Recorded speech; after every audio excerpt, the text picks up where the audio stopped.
नमस्कार, मी संदीप चव्हाण आणि आपण पाहताय LS मराठी. पाहुयात काही ठळक घडामोडी. सोलापुरात मार्क्सवादी कम्युनिस्ट पक्षातर्फे विनापरवाना आंदोलन केल्याप्रकरणी माजी आमदार नरसय्या आडम यांच्यासह 26 जणांवर गुन्हा दाखल. मार्क्सवादी कम्युनिस्ट पक्षाकडून अमेरिका आणि इस्रायल विरोधात करण्यात आलं होतं आंदोलन. छावा क्रांतीवीर सेना संघटना आणि शेतकऱ्यांच्या वतीनं आंदोलन. कृषी मंत्री दत्तात्रय भरणे शासकीय निवासस्थानाबाहेर शेतकरी आक्रमक. कांद्याला योग्य भाव मिळावा, शेतकऱ्यांची मागणी. ई चलन विरोधात कळंबोली परिसरात वाहतूकदारांचं रास्ता रोको आणि चक्काजाम. काळे झेंडे दाखवत कळंबोली येथे आंदोलनाला सुरुवात. शिरूरच्या वडगाव रासाईत शेतकऱ्यांचं अर्धनग्न आंदोलन. कालव्यात उतरून घोड प्रशासनाविरोधात घोषणाबाजी. पाणी पुरवठा सुरळीत करावा, आंदोलक शेतकऱ्यांची मागणी. कोल्हापूर जिल्ह्यात 16 मार्च पासून हेल्मेट तपासणी मोहीम.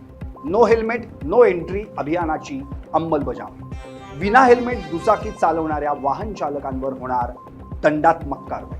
होळीच्या पार्श्वभूमीवर दारू पिऊन वाहन चालवणाऱ्यांवर वाहतूक पोलिसांची कारवाई. 2 दिवसांमध्ये तब्बल 49हून अधिक वाहन चालकांवर गुन्हे दाखल. भंडाऱ्यातील प्रकल्पग्रस्तांचं मुंबईच्या आझाद मैदानात बेमुदत उपोषण. गोसेखुर्द प्रकल्पग्रस्तांसह विदर्भातील प्रकल्प बाधितांचाही समावेश.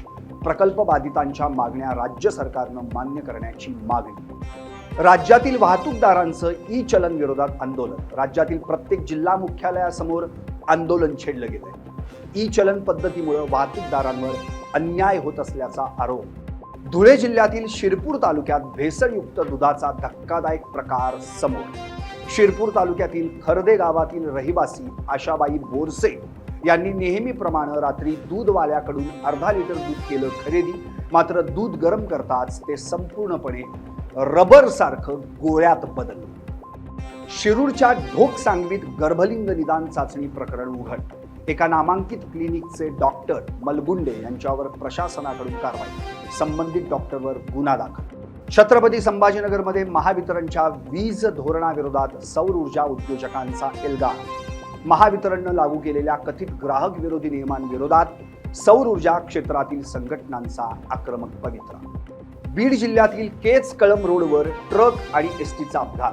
अपघातात एसटी चालक आणि कंडक्टरसह 13 प्रवासी जखमी. जखमींवर उपजिल्हा रुग्णालयात उपचार सुरू. तर या होत्या आजच्या ठळक घडामोडी. अशाच ठळक घडामोडी पाहण्यासाठी तुम्ही पाहता LS मराठी. सत्याच्या पाठी बातम्या सर्वांच्या सर्वांचा.